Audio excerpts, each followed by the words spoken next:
Assalamualaikum warahmatullahi wabarakatuh.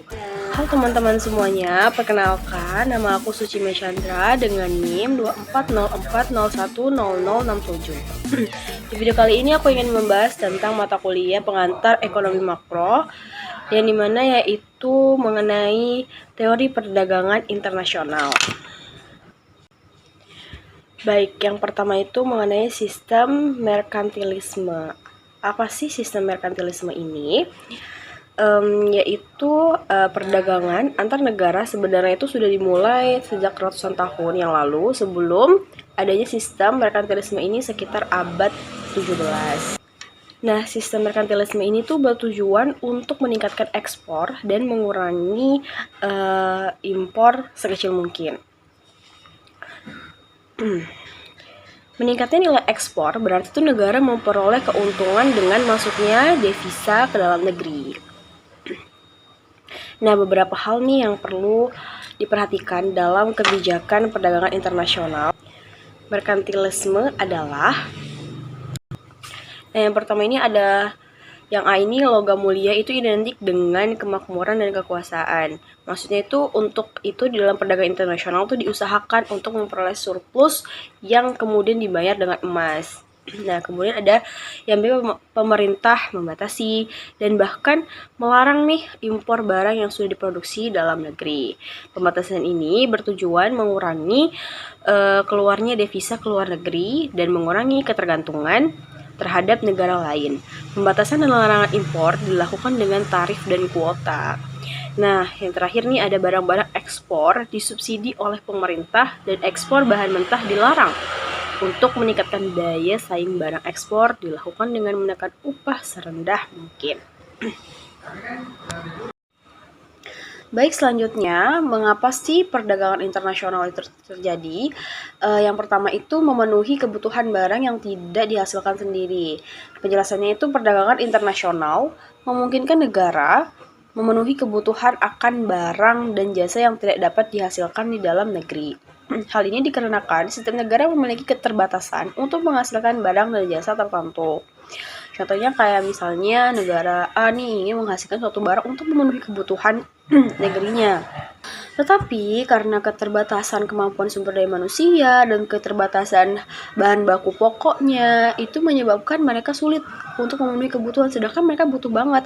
Nah, ini adalah salah satu faktor ya mengapa terjadinya perdagangan internasional, karena negara ini nih butuh membeli barang kebutuhan sehari-hari mereka yang ada di luar negeri tersebut. Nah, yang kedua yaitu keuntungan harga yang lebih murah.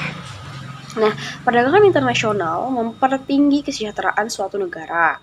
Karena perdagangan internasional memberikan kesempatan bagi masyarakat untuk membeli barang dan jasa dengan harga yang lebih murah daripada barang dan jasa itu dihasilkan sendiri. Misalnya kayak kita ini bisa menghasilkan nih sendiri di negara ini.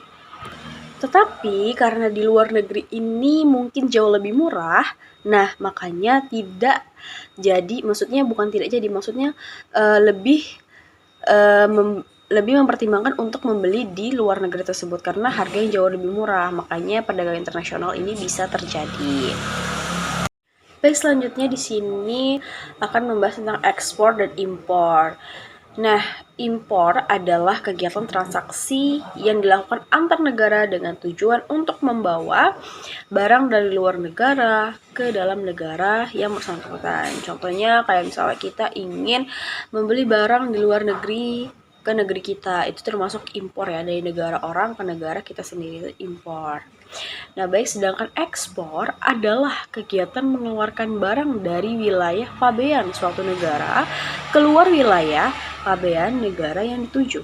Secara sederhana, ekspor itu berarti mengeluarkan barang dari negara yang ditempati eksportir ke luar negeri.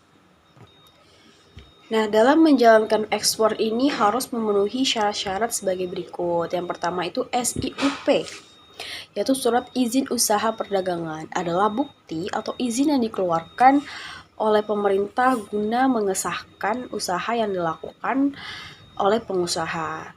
Yang kedua itu ada TDP. Nah, TDP ini adalah tanda daftar perusahaan. Pada prinsipnya, daftar perusahaan bertujuan untuk mencatat keterangan dari suatu perusahaan. Nah, yang ketiga itu adalah izin usaha departemen teknis atau lembaga non-departemen berdasarkan peraturan perundang-undangan yang berlaku.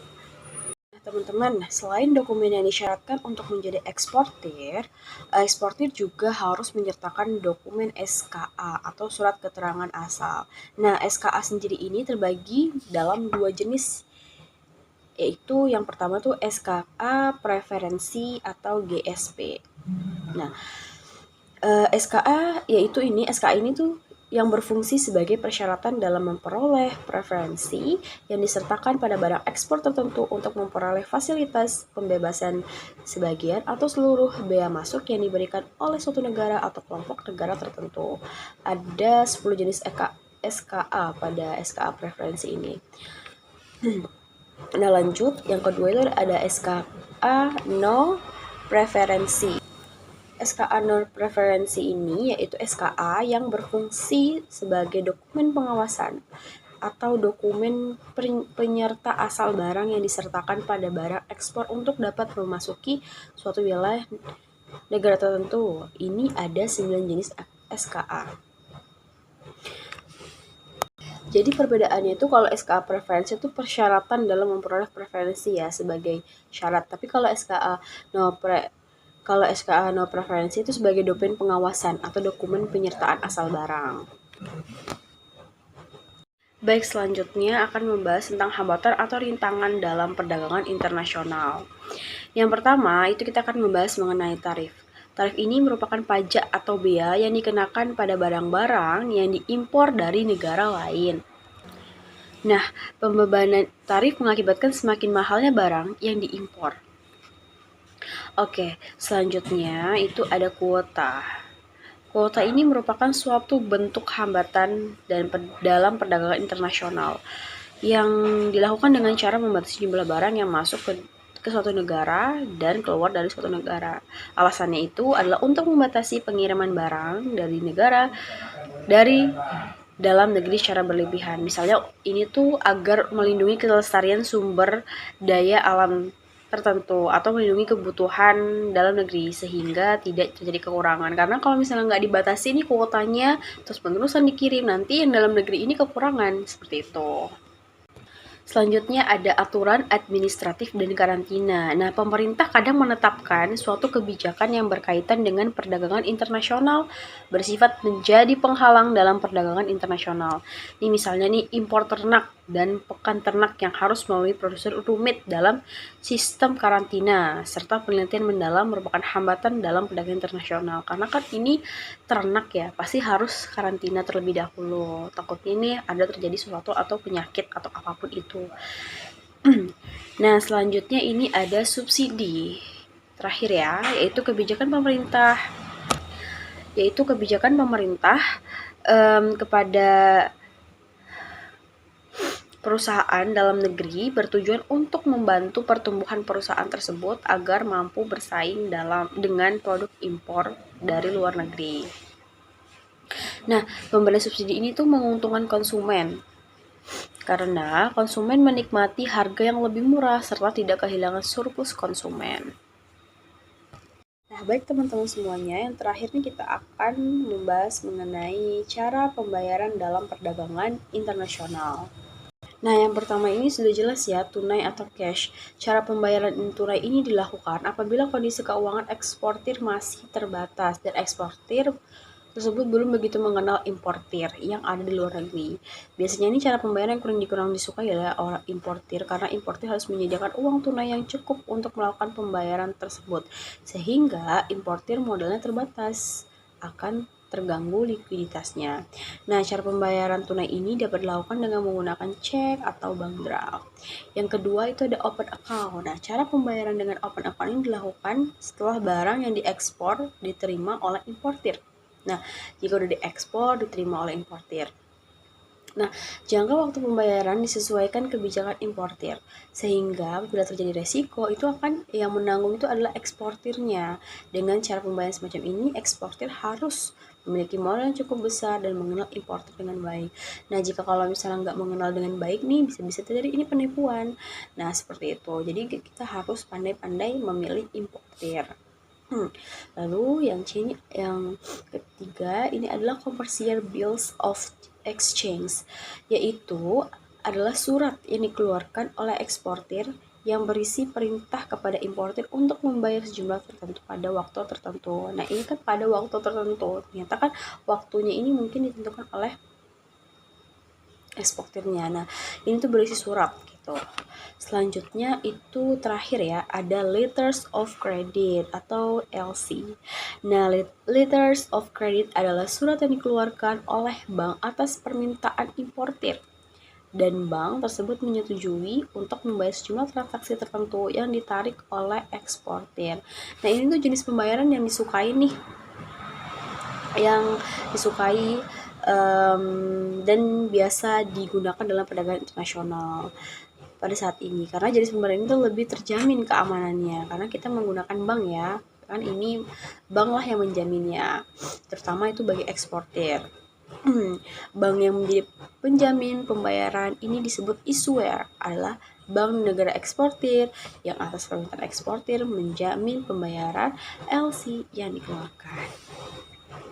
Teman-teman semua, itulah tadi penjelasan singkat mengenai teori perdagangan internasional. Jadi dapat kita simpulkan bersama-sama, yaitu sudah jelas ya, perdagangan internasional ini memang sering dilakukan karena setiap negara ini membutuhkan satu sama lain. Tidak mungkin nih negara tersebut itu satu negara ini bisa menghasilkan semua kebutuhannya sendiri dengan kemampuan mereka yang luar biasa, tidak mungkin, dan itu pasti akan melibatkan negara.